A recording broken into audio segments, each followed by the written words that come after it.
প্রয়োজনীয় সংস্কার শেষে দ্রুত সুষ্ঠু নির্বাচন চায় বিএনপি। ফ্যাসিবাদী আমলের ভোট আর হতে দেওয়া হবে না, হুঁশিয়ারি জামায়াতের। ইনসাফ ও মর্যাদার বাংলাদেশ গড়তে লড়াই করছে এনসিপি। ফ্যাসিবাদী ব্যবস্থা এখনো বিলুপ্ত হয়নি, মন্তব্য নাহিদের। মুরাদনগরে নারীর শ্লীলতাহানির ভিডিও ছড়ানোর পেছনে দুই ভাইয়ের বিরোধ। মূল হোতা শাহপরানকে গ্রেফতার করে জানালো র্যাব। এবং রাজধানী বাজারে বেড়ে গেছে বেশিরভাগ সবজির দাম। ৩ সপ্তাহ ধরে ঊর্ধ্বমুখী চালের দর, ডিম মুরগির দামে কিছুটা স্বস্তি।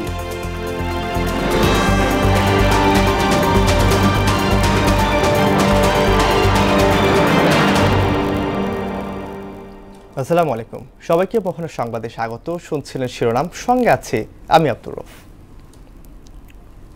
এবার বিস্তারিত। প্রয়োজনীয় সংস্কার করে দ্রুত সুষ্ঠু নির্বাচন দিলেই বোঝা যাবে জনগণ কার পক্ষে, মন্তব্য করেছেন বিএনপির সিনিয়র যুগ্ম মহাসচিব রুহুল কবির রিজভী। দলের শৃঙ্খলা বজায় রাখতে কঠোর পদক্ষেপ নেওয়া হচ্ছে বলেও জানান তিনি। এদিকে ভবিষ্যতে আওয়ামী লীগ বলে কোনো রাজনৈতিক দল থাকবে না বলে মন্তব্য করেছেন বিএনপির ভাইস চেয়ারম্যান আসাদুজ্জামান রিপন। শুক্রবার রাজধানীতে আলাদা অনুষ্ঠানে তারা এসব কথা বলেন। তানজিদ প্রিয়ার প্রতিবেদন। শেখ হাসিনা গ্রহণ করার পরেও রাজধানীর নয়াপল্টনে দলের কেন্দ্রীয় কার্যালয়ে জরুরি সংবাদ সম্মেলনে কথা বলেন বিএনপির সিনিয়র যুগ্ম মহাসচিব রুহুল কবির রিজভী। বলেন, দুর্বৃত্তায়নের বিরুদ্ধে বিএনপি জিরো টলারেন্স নীতিতে চলবে। কেন তাদের মধ্যে সন্ত্রাসী আচরণ থাকবে? কেন তারা সাধারণ মানুষ তাদেরকে ভয় পাবে?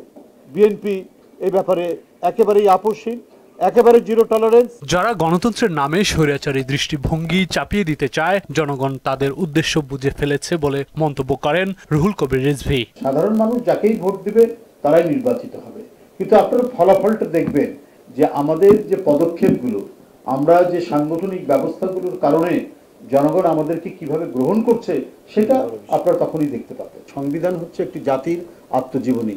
সংবিধান সংশোধনের মাধ্যমে ধারাবাহিকভাবে এর মধ্যে অনেক কিছু সংযোজিত হয়, অনেক কিছু বাদ যায়। এটা হচ্ছে গণতান্ত্রিক প্রক্রিয়ায় সংবিধানের ধারাবাহিকতা। প্রয়োজনীয় সংস্কার করে যে অবাধ সুষ্ঠু নির্বাচনটা তাড়াতাড়ি দিন, তাহলে আপনারা বুঝতে পারবেন যে জনগণ কার পক্ষে আছে। এদিকে জাতীয় প্রেস ক্লাবের সামনে তৃণমূল নাগরিক আন্দোলন আয়োজিত প্রতীকী তারুণ্য সমাবেশে কথা বলেন বিএনপির ভাইস চেয়ারম্যান আসাদুজ্জামান রিপন। যারা অবৈধ নির্বাচনে সাহায্য করেছে তাদের জবাবদিহিতার আওতায় আনার পাশাপাশি চাকরি থেকে অপসারণের দাবি জানান বিএনপির এই নেতা। রাজনীতি যদি ভুল হয়, জনগণের বিরুদ্ধে যদি কোনো রাজনৈতিক দল অবস্থান নেয়, সেটা অটোমেটিক্যালি বিলুপ্ত হয়ে যায়, ইংরেজিতে যাকে বলে এক্সটিংশন।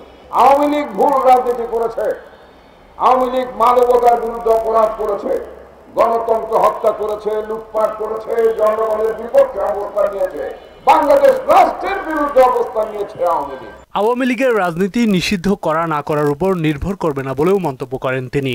আওয়ামী লীগ বলে কোন রাজনৈতিক দল যেমন মুসলিম লীগ ছিল না, একইভাবে ভবিষ্যতে বাংলাদেশে আওয়ামী লীগ বলে কোন রাজনৈতিক দল থাকবে না। তানজিদ ভুইয়া, মোহনা সংবাদ, ঢাকা। সুষ্ঠু নির্বাচনের জন্য মৌলিক সংস্কার আবশ্যক জানিয়ে জামায়াতে ইসলামের আমির ডক্টর শফিকুর রহমান বলেছেন, সংস্কার ও সুষ্ঠু নির্বাচন তারা আদায় করে নেবেন। কেউ ভিন্ন স্বপ্ন দেখলে তা দুঃস্বপ্নে পরিণত করা হবে বলেও হুঁশিয়ারি দেন তিনি। 4 দফা দাবিতে শুক্রবার রংপুর জেলা স্কুল মাঠে আয়োজিত জনসভায় জামায়াতের আমির আরো বলেন, ফ্যাসিবাদ আমলের নির্বাচন আর হতে দেওয়া হবে না। তারিকুল ইসলাম খোকনের ক্যামেরায় রংপুর থেকে আরো জানাচ্ছেন ওবায়দুল হক মারুফ। দীর্ঘ 17 বছর পর রংপুর জেলা স্কুল মাঠে 4 দফা দাবিতে মহানগর ও জেলা জামায়াতের এ আয়োজন। নির্ধারিত সময়ের আগেই কানায় কানায় পূর্ণ হয় জনসভা। এতে অংশ নেন সদ্য কারামুক্ত জামায়াত নেতা এটিএম আজহারুল ইসলাম। আমি কারাগারে ফাঁসির কাছে ঝোলার জন্য প্রস্তুত ছিলাম। আল্লাহ আমাকে ফাঁসির মঞ্চ থেকে জনতার মঞ্চে নিয়ে আসবে, এটা আল্লাহ ছাড়া কেউ জানত না। এ সময় জামায়াত নেতারা বলেন, লেভেল প্লেইং ফিল্ড নিশ্চিত ছাড়া কোনো নির্বাচন হলে জাতি তা মেনে নেবে না। মৌলিক সংস্কার, অপরাধীদের বিচার, পিয়ার পদ্ধতি, স্থানীয় সরকার আগে নির্বাচন দেওয়া, লেভেল প্লেইং ফিল্ডের যত দাবি পূরণ না করে নির্বাচন দিলে এই জাতি সেই নির্বাচন নিরপেক্ষ হবে বলে বিশ্বাস করতে পারছে না। যতদিন পর্যন্ত বাংলাদেশে কোরআনের আইন চালু না হবে, ইসলামের আইন চালু না হবে, ততদিন পর্যন্ত আমাদের এই দেশে সত্যিকার অর্থে শান্তি প্রতিষ্ঠা হবে না, হতে পারে না। জনসভায় জামায়াত আমির ডাক্তার শফিকুর রহমান বলেন, সংস্কার ও সুষ্ঠু নির্বাচন দুটোই আদায় করে নেবে জামায়াত। সুষ্ঠু নির্বাচনের জন্য কতগুলো মৌলিক সংস্কার অবশ্যই করতে হবে। আমরা সেই সংস্কারগুলোর কথা বলেছি। আমরা ওই সংস্কারও আদায় করে ছাড়বো এবং সুষ্ঠু নির্বাচনও আমরা ইনশাআল্লাহ আদায় করে ছাড়বো। দেশে চলমান নানা অপকর্মের কথা উল্লেখ করে ডাক্তার শফিক বলেন, ফ্যাসিবাদ নির্মূল না করা পর্যন্ত লড়াই চলবে। জীবন দেওয়ার জন্য প্রস্তুত হও, লড়াই চালিয়ে যাও, মানবতার মুক্তি নিশ্চিত না পর্যন্ত তোমাদের লড়াই যেন অব্যাহত থাকে। জনসভায় রংপুর বিভাগের 33টি আসনের প্রার্থীদের নাম ঘোষণা করে তাদের বিজয়ী করার আহ্বান জানান জামায়াত আমির। ওবায়দুল হক মারুফ, মোহনা সংবাদ, রংপুর। ইনসাফ ও মর্যাদার বাংলাদেশ গড়ার জন্য লড়াই করছে জাতীয় নাগরিক পার্টি, জানিয়েছেন দলটির আহ্বায়ক নাহিদ ইসলাম। তিনি বলেন, ফ্যাসিবাদী ব্যবস্থা এখনও বিলুপ্ত হয়নি, আগের সিস্টেম রয়ে গেছে। শুক্রবার দুপুরে ঠাকুরগাঁয়ের পুরাতন বাস স্ট্যান্ড এলাকায় বিচার সংস্কার ও নতুন সংবিধানের দাবিতে জুলাই পদযাত্রায় অংশগ্রহণ করে এসব কথা বলেন তিনি। এনসিপির হাতকে শক্তিশালী করা ও তরুণ এবং নতুন নেতৃত্বকে বেছে নেওয়ার আহ্বানও জানান নাহিদ। বৈষম্যহীন গণতান্ত্রিক বাংলাদেশ, কৃষক শ্রমিকের বাংলাদেশ, সাধারণ মানুষের বাংলাদেশ, ইনসাফের বাংলাদেশ, মর্যাদার বাংলাদেশ, সেই বাংলাদেশের জন্য লড়াই করছে। আমরা মনে করি ফ্যাসিবাদী ব্যবস্থার বিলোপ এখনো হয়নি, আগের সিস্টেম রয়ে গিয়েছে। ফলে সেই সিস্টেমের বিলোপ করে নতুন দেশ গঠনের জন্যই এই নতুন পার্টি এবং আমাদের কর্মসূচি। কুমিল্লার মুরাদনগরে সংখ্যালঘু নারীকে ধর্ষণ ও শ্লীলতাহানির ভিডিও ছড়ানোর মূল হোতা শাহপরানকে গ্রেফতার করেছে র্যাব। শুক্রবার সকালে রাজশাহীর কারণ বাজারে ব্রিফিংয়ে র্যাব 11 এর অধিনায়ক জানান, বড় ভাই ফজর আলীর সঙ্গে বিরোধের জেরে প্রতিশোধ নিতে শাহপরান মব তৈরি করে নারীকে নির্যাতন ও অশ্লীল ভিডিও ধারণ করে ছড়িয়ে দেন। ঘটনার পর শাহপরান সহ অভিযুক্তরা আত্মগোপন করেন। তথ্য প্রযুক্তির সহায়তায় শাহপরানকে গ্রেফতার করা হয়। মামলায় এখন পর্যন্ত 6 জনকে গ্রেফতার করেছে আইন শৃঙ্খলা বাহিনী, অন্যদের ধরতে অভিযান চলছে। এই মব সৃষ্টির যে উস্কানিদাতা বা পরিকল্পনাকারী, তাকে আমরা গতকাল অ্যারেস্ট করতে সক্ষম হই। মূলত শাহপরান জানতো যে তার ভাই যাবে, বিভিন্ন কারণে যায়, অ্যাট দ্য সেম টাইম তার সাথে ওই মহিলার সাথে উত্তপ্ত করে আসছিল। সেইভাবেই শাহপরান ফজর আলীকে এই হেনস্থা করানোর জন্য এই পরিকল্পনা 26শে জুন করেছিল। লালমনিরহাটের 5 গ্রাম থানায় হামলা করে 2 আসামিকে ছিনিয়ে নেওয়ার ঘটনায় স্থানীয় এক বিএনপি নেতা সহ 4 জনকে গ্রেফতার করেছে পুলিশ। এদিকে শুক্রবার দুপুরে 5 গ্রাম পৌর বিএনপির কার্যালয়ে আয়োজিত সংবাদ সম্মেলনে দাবি করা হয়েছে ওই ঘটনার সঙ্গে দল হিসেবে বিএনপির কোনো সংশ্লিষ্টতা নেই। সুমন খানের প্রতিবেদন, জানাচ্ছেন তাহসিন তারিন। গত বুধবার রাতে লালমনিরহাটের পাটগ্রাম থানায় হামলা ও ভাঙচুর করে ভ্রাম্যমাণ আদালতে দণ্ডিত 2 জনকে ছিনিয়ে নেওয়ার ঘটনায় মামলা হয়েছে। পুলিশ বাদী হয়ে 23 জনের নাম উল্লেখ সহ মামলায় অজ্ঞাত অনেককে আসামি করেছে। এই মামলায় বৃহস্পতিবার রাত থেকে শুক্রবার ভোররাত পর্যন্ত র্যাব ও পুলিশ যৌথ অভিযান চালিয়ে গ্রেফতার করে 4 জনকে। দুপুরে তাদের আদালতে পাঠানো হয়। পাটগ্রাম থানা ভাঙচুরের মামলায় এই যাবৎ পর্যন্ত 4 জনকে গ্রেফতার করা হয়েছে। এদিকে দুপুরে পাটগ্রাম পৌর বিএনপির কার্যালয়ে আয়োজিত এক সংবাদ সম্মেলনে দাবি করা হয়েছে ওই ঘটনার সঙ্গে দল হিসেবে বিএনপির কোনো সংশ্লিষ্টতা নেই। বিএনপি স্পষ্টভাবে বলতে চায়, দলের নাম ভাঙিয়ে কোনো ব্যক্তির অপকর্মের দায় বিএনপি নেবে না, অতীতেও নেয়নি, ভবিষ্যতেও নেবে না। কোনো ব্যক্তি বা গোষ্ঠীর কোনো অপকর্মের দায় বিএনপির উপর চাপানোর অপচেষ্টা করলে তা হবে দুঃখজনক। কিছু গণমাধ্যমে এই নিয়ে বিভ্রান্তকর সংবাদ প্রচার করা হয়েছে বলেও অভিযোগ করা হয়। সামাজিক যোগাযোগ মাধ্যমে বিএনপিকে নিয়ে নানা রকম বিভ্রান্তিকর সংবাদ প্রচারিত হচ্ছে। তাহসিন তারিন, মোহনা সংবাদ। অস্তিত্বই নেই, তবু হর হামেশাই হচ্ছে শীর্ষ সন্ত্রাসীদের নামে চাঁদাবাজি। 5 আগস্টের পর এমন প্রতারণা বেড়েছে আশঙ্কাজনক হারে। বাদ যাচ্ছেন না সরকারি উচ্চ পদস্থ কর্মকর্তারাও। সম্প্রতি এমন প্রতারণার অভিযোগে রাজধানী থেকে 3 জনকে গ্রেফতার করেছে গোয়েন্দা পুলিশ। ডিবির যুগ্ম কমিশনার নাসিরুল ইসলাম বলেছেন, চাঁদার দাবিতে কোনো ফোন পেলেই জানাতে হবে পুলিশকে। মনিরুল ইসলামের প্রতিবেদন জানাচ্ছেন মনিরুল ইসলামের বিশেষ প্রতিবেদন। আপনার টাকা দিয়ে আমি অস্ত্রগুলো আবারও কিনবো না আপা, আমার নেতা কর্মীর অপারেশন আধা ঘন্টা পরে 1 টাকা দিলে বলতে হবে আপা, কত দেবেন বলেন? 500,000 টাকা আমার যেমন সামর্থ্য ভাই। কত? 500 বা 1000 সর্বোচ্চ। আমি কি রাস্তার ভিক্ষুক? আর একটা সন্তান ধরে নিয়ে আস। শুনলে মনে হবে কণ্ঠটি শীর্ষ সন্ত্রাসী আরমানের। এভাবেই ভয়েস ক্লোন করে শীর্ষ সন্ত্রাসীদের নাম করে বিভিন্ন মানুষের সঙ্গে প্রতারণা করে আসছে একটি চক্র। কখনো দলের ছেলেদের সমস্যার কথা, কখনো আবার নিজের সমস্যার কথা বলে সমাজের বিভিন্ন শ্রেণীর মানুষের কাছে মোটা অঙ্কের চাঁদা দাবি করে আসছে চক্রটি। আমি আন্ডারওয়ার্ল্ডের শীর্ষ সন্ত্রাসীর গডফাদার আরমান, চাঞ্চল্যকার ডিবি হত্যা মার্ডার কেসের আসামি আরমান কথা বলছি। সম্প্রতি এক নারী উদ্যোক্তাকে ফোন করে শীর্ষ সন্ত্রাসী পরিচয়ে চাওয়া হয় চাঁদা, না দিলে প্রাণনাশের হুমকি দেওয়া হয়। পরে নিরাপত্তা চেয়ে জিডি করেন ওই নারী। মিরপুরের অনেক ছেলেপেলেদেরকে অনেক টাকার দরকার, আর্মস কেনা লাগবে এবং অস্ত্র কেনার জন্য, এবং অনেক মামলা খেয়ে আছে ছেলেপেলেরা, জেল হাজতে আছে, ওদের জামিনের পারপাসে আমাকে প্রত্যেককে হেল্প দিতে চাঁদা বলতে পারেন। ঠিক আছে, আমি আপনাকে চাঁদার প্রসঙ্গে যাব না। কোন দলের লোক, আওয়ামী লীগ না বিএনপি? আমি বলি শোনেন, আমি যে দল আসে, যে সরকার আসে, আমি তার হয়ে কাজ করি। শুধুমাত্র ওই নারী নয়, দণ্ডপ্রাপ্ত শীর্ষ সন্ত্রাসীদের নাম ভাঙিয়ে নিয়মিত কল আসে উচ্চপদস্থ কর্মকর্তা, ব্যবসায়ী কিংবা বাড়ির মালিকদের কাছে। সম্প্রতি এমন চক্রের 3 সদস্যকে গ্রেপ্তার করেছে গোয়েন্দা পুলিশ। কিছু কিছু চক্র বিভিন্নভাবে ফোন দিয়ে চাঁদা দাবি করে। আমাদের কাছে এরকমই একটি তথ্য আসে, তথ্যের ভিত্তিতে আমরা একটা চক্রকে শনাক্ত করতে পারি। চক্র শনাক্ত করে আমরা 3 জনকে এ যাবত গ্রেপ্তার করেছি। উদ্ধার করা হয় 52টি মোবাইল ফোন, 190টি সিম কার্ড, 2টি ল্যাপটপ, 1টি ট্যাব, 8টি ভুয়া সরকারি ও বেসরকারি সিল, 5টি নকল আইডি কার্ড, 20টি নাম ঠিকানা লেখা বই ও ডিকশনারি এবং নগদ 20,000 টাকা। 190টার মতো আনরেজিস্টার্ড সিম পেয়েছি এবং 62টার মতো আমরা মোবাইল পেয়েছি। কোন ডেটে কার কাছ থেকে কোন মাধ্যমে কত টাকা পেল এটারও একটা হিসাব, সেটারও একটা রেজিস্টার বই আমরা তাদের কাছ থেকে উদ্ধার করেছি। পারতপক্ষে এরা কোনো সন্ত্রাসী নয়, এরা প্রতারক। ধর্নাঢ্য মানুষের মোবাইল নম্বর সংগ্রহ করা হয় ঢাকা ক্লাব, গুলশান ক্লাব, বিভিন্ন জেলা সমিতি কিংবা ফোরামের ফোন ডিরেক্টরি থেকে।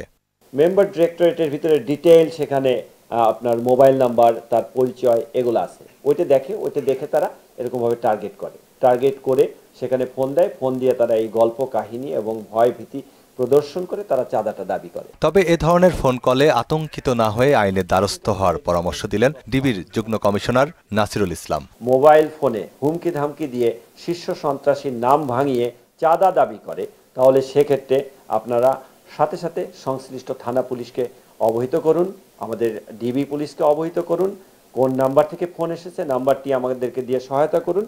আমরা তাৎক্ষণিকভাবে আমাদের জালে নেতাদেরকে গ্রেপ্তার করে আইনের আওতায় আনবো। এসব চক্রকে আইনের আওতায় আনতে গোয়েন্দা পুলিশের তৎপরতার কথাও জানান এই কর্মকর্তা। এক ব্যক্তির একাধিক আইডি কার্ড। মনিরুল ইসলাম, মোহনা সংবাদ, ঢাকা। চুয়াডাঙ্গা সদরের জাফরপুরে তেলবাহী ট্রাকের চাপায় ব্যাটারি চালিত ইজি বাইকের চালক সহ 3 জন নিহত হয়েছেন। এ ঘটনায় আহত হয়েছেন শিশুসহ আরও 4 জন যাত্রী। আহতদের উদ্ধার করে চুয়াডাঙ্গা সদর হাসপাতালে ভর্তি করা হয়েছে। এর মধ্যে একজনের অবস্থা আশঙ্কাজনক। চুয়াডাঙ্গা সদরের জাফরপুরে বিজিবি 6 ব্যাটালিয়ন ক্যাম্পের কাছাকাছি এ দুর্ঘটনা ঘটে। রাজধানী বাজারে বেড়ে গেছে বেশিরভাগ সবজির দাম। বাড়তি দামে বিক্রি হচ্ছে চালও। তবে গরিবের আমিষ, ব্রয়লার মুরগি ও ডিমের দামে কিছুটা স্বস্তি মিলছে। স্থিতিশীল রয়েছে আলু, পেঁয়াজ ও আদা রসুনের দর। এদিকে চাষের মাছ আর নদীর মাছের দামে দ্বিগুণ পার্থক্যে দিশেহারা ক্রেতারা। বাজার ঘুরে আরও জানাচ্ছেন উষা ফেরদৌস। রাজধানীর বাজারে থরে থরে সাজানো বর্ষার রঙিন সবজি, এসব দেখে চোখ জুড়ালেও কিনতে গিয়ে হোঁচট খান ক্রেতা। কচুল্লতি, বরবটি, বেগুন, কাঁচামরিচ, করলা ও ঢেঁড়স বিক্রি হচ্ছে কেজি প্রতি 80 থেকে 100 টাকায়। চিচিঙ্গা, পটল, পেঁপের দর 40 থেকে 60-এর ঘরে। ইনকামের তুলনায় এত সবজি বেশি, আসলে খুবই কষ্টসাধ্য। উৎপাদন যারা করে তারা তো ঠগেই আর কি, ঠিক আছে, মানে মাঝখানে যারা থাকে মিডলম্যান, এরাই কিন্তু লাভবান হয় বেশি। 3 সপ্তাহ ধরে বাজারে বাড়তি দামে বিক্রি হচ্ছে সরু চাল। প্রতি কেজি মিনিকেটের দাম 5 থেকে 8 টাকা পর্যন্ত বেড়েছে। রশিদ মিনিকেট আছে, শর্টেক্স মিনিকেট আছে 75 কেজি পড়ে। যে বস্তা ছিল 3700 হয়ে গেছে বর্তমানে 4150 4100 এরকম। প্রতি কেজি গরুর মাংস 700 থেকে 800 টাকা ও খাসির মাংস 1000 থেকে 1200 টাকায় বিক্রি হলেও তুলনামূলক কম দামে বিক্রি হচ্ছে ব্রয়লার মুরগি। এটি বিক্রি হচ্ছে 150 থেকে 60 টাকা কেজি দরে। এছাড়া প্রতি ডজন ডিমও মিলছে আগের দামেই 110 থেকে 20 টাকায়। খুচরা বাজারে আমরা 110 টাকা ডজন বিক্রি করতেছি, আর সাদাটা 100 টাকা। 60 টাকা 55 টাকা এভাবে করে বেচা হচ্ছে ব্রয়লার। এদিকে প্রতি কেজি চাষের রুই 380 থেকে 450, তেলাপিয়া 250 থেকে 280, পাঙ্গাস 200 থেকে 250, কই 280 থেকে 300, পাবদা ও শিং 400 থেকে 500 টাকায় বিক্রি হচ্ছে। তবে চাষের মাছ আর নদীর মাছের দামে দ্বিগুণ পার্থক্যে দিশেহারা ক্রেতা। ডাবল পার্থক্য, এটা তো অনেক পার্থক্য, কারণ যারা হচ্ছে আমরা চাকরি করি তাদের জন্য তো আসলে আমাদের তো ফিক্সড ইনকাম, আমাদের তো ইনকামে আসলে একটা জায়গাতে ফিক্সড, তো আমাদের জন্য এটা টাফ হয়ে যায়। চাষের রুই 500 টাকা বিক্রি হয়, 400 টাকা বিক্রি হয়, নদীর রুই 800 700, মানে ডাবল হয়ে যায় অনেক সময়। পেঁয়াজ, রসুন, আদা, আলু আগের দামই স্থিতিশীল রয়েছে। এর মধ্যে প্রতি কেজি পেঁয়াজ 55 থেকে 60, রসুন 120 থেকে 200, আদা 140 থেকে 220 ও আলু 25 থেকে 30 টাকায় বিক্রি হচ্ছে।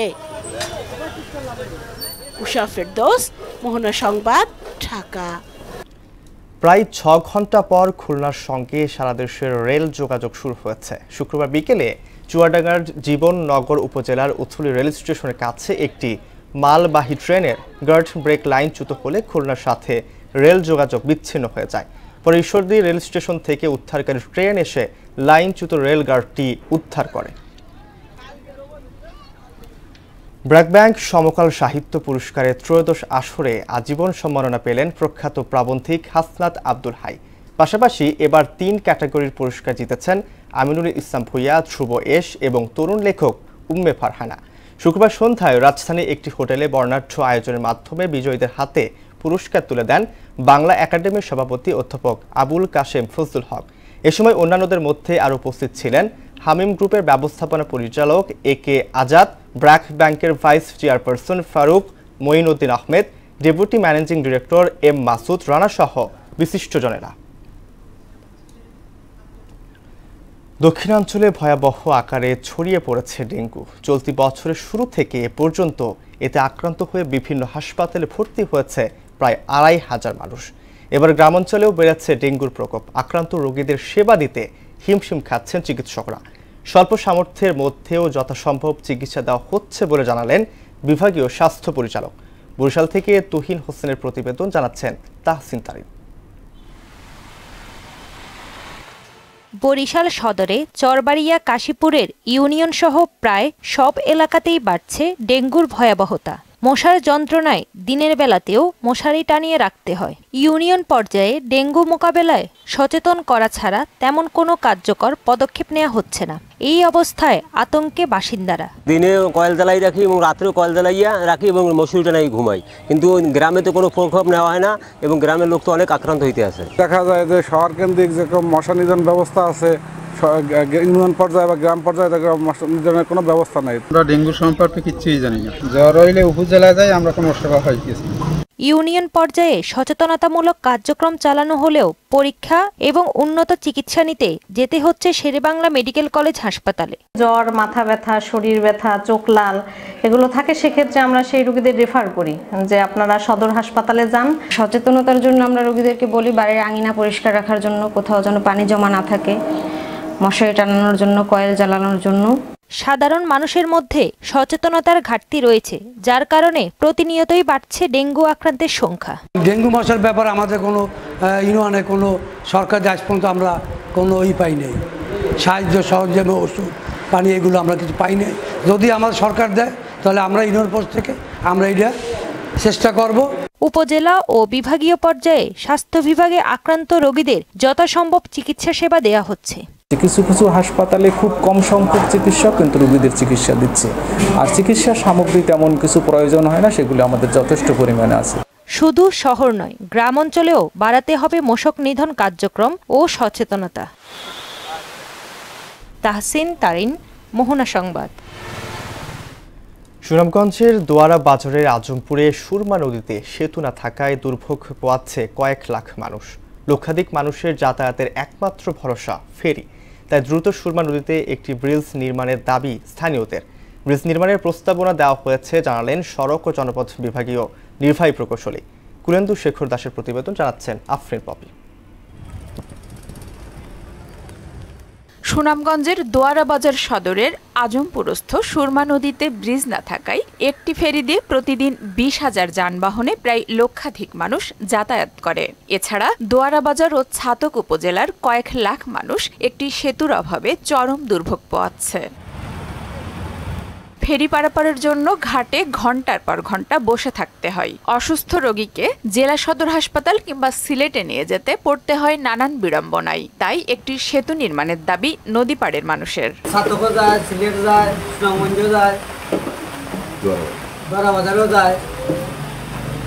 এই রাস্তাটি চলাচল করে যারা এদিকে যায়। জেলা সদরের সাথে যোগাযোগের একমাত্র রাস্তা হচ্ছে এই রাস্তাটি, কিন্তু এখানে ব্রিজ না থাকার কারণে এখানে মানুষ যোগাযোগ করতে পারে না। প্রতিটা মানুষ দুর্ভোগ এবং কষ্টের মধ্যে এই ফেরি পারাপার হয়ে সুনামগঞ্জ, সিলেট, ঢাকা, ছাতক বিভিন্ন জায়গায় যায়। দুর্যোগপূর্ণ আবহাওয়ার মধ্যে মানুষের যে কি কষ্ট, এর মধ্যে যদি কোনো রোগী বা কোনো অসুস্থ মানুষ থাকতো তাইলে তো যে অবর্ণনীয় কষ্ট হইতো, এটা আসলে ভাষায় প্রকাশ করা যাচ্ছে না। এখানে যদি একটা ব্রিজ হয় এলাকার মানুষ খুব উপকৃত হবে। দোয়ারা বাজার ফেরিঘাটের আরেক পাশে একটি ব্রিজ নির্মাণের প্রস্তাবনা দেওয়া হয়েছে। এছাড়া ফেরি পারাপারের দিকেও একটি ব্রিজ নির্মাণের পরিকল্পনা রয়েছে বলে জানালেন সড়ক ও জনপথ বিভাগের নির্বাহী প্রকৌশলী। এই সড়কের প্যারালাল একটা রোড রয়েছে যেখানে এলজিডির বর্তমানে একটা ব্রিজ নির্মাণাধীন রয়েছে।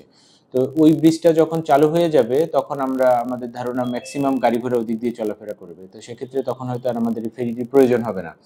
আর জাস্ট ইন কেস যদি ট্রাফিক বেড়ে যায় সেক্ষেত্রে হয়তো আমরা এখানে নতুন একটা ব্রিজ তৈরি করার জন্য আমরা স্টাডি শুরু করব। লাখো মানুষের ভোগান্তি লাঘবে সেতু নির্মাণ করবে কর্তৃপক্ষ, এমন প্রত্যাশা নদী পাড়ের মানুষের। আফরিন পপি, মোহনা সংবাদ। এবার আন্তর্জাতিক প্রসঙ্গ।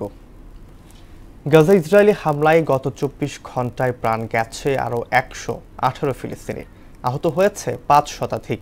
উপত্যকাটিতে গণহত্যা চালাতে এবার ক্ষুধাকে অস্ত্র হিসেবে ব্যবহার করছে নৃশংস ইসরায়েল, এমন মন্তব্য করেছে মানবাধিকার বিষয়ক আন্তর্জাতিক সংস্থা অ্যামনেস্টি ইন্টারন্যাশনাল।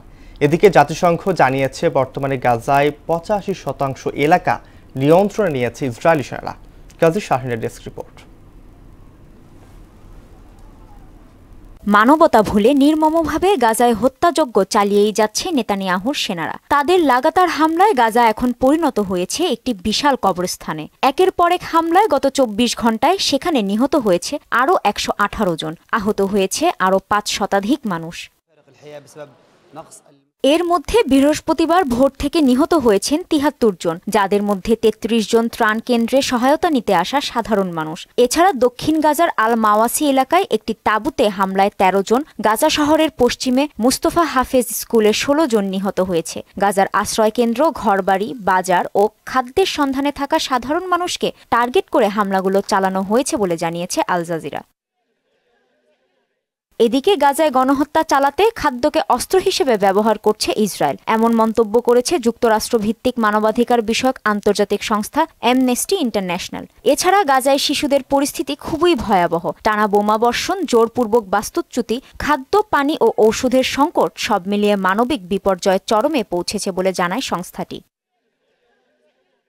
অন্যদিকে জাতিসংঘ জানিয়েছে বর্তমানে গাজার প্রায় 85% এলাকা হয় ইসরায়েলি সেনাবাহিনী নিয়ন্ত্রণে নিয়েছে, নয়তো উচ্ছেদ আদেশের আওতায় রয়েছে। জাতিসংঘ মুখপাত্র স্টিফেন ডুজারিক এক সংবাদ সম্মেলনে বলেন, সর্বশেষ খান ইউনিসের 2টি এলাকায় উচ্ছেদ আদেশ দেয়া হয়েছে, সেখানে প্রায় 80,000 মানুষ বাস করে। এমন বাস্তুচ্যুতির আদেশ গাজার বাসিন্দাদের জরুরি সহায়তা পাওয়া থেকে মারাত্মকভাবে বঞ্চিত করেছে বলে জানান তিনি। কাজী শাহরিন, মোহনা সংবাদ। শেষ করব মোহনা সংবাদ। যাবার আগে শিরোনামগুলো জানিয়ে দিচ্ছি আরো একবার।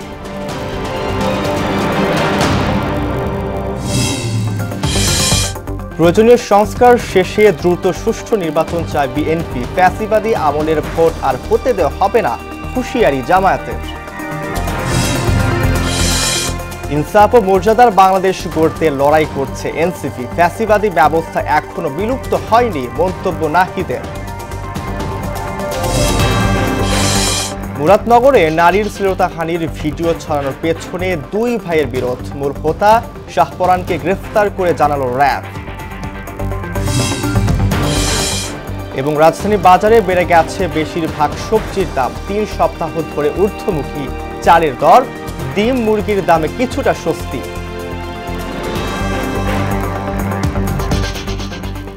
এই ছিল মোহনার সংবাদে। মোহনার সবশেষ খবর সবার আগে জানতে ভিজিট করুন www.mohan.tv। সংবাদ দেখতে পারেন ফেসবুক, ইউটিউবে। এতক্ষণ সঙ্গে থাকার জন্য ধন্যবাদ সবাইকে।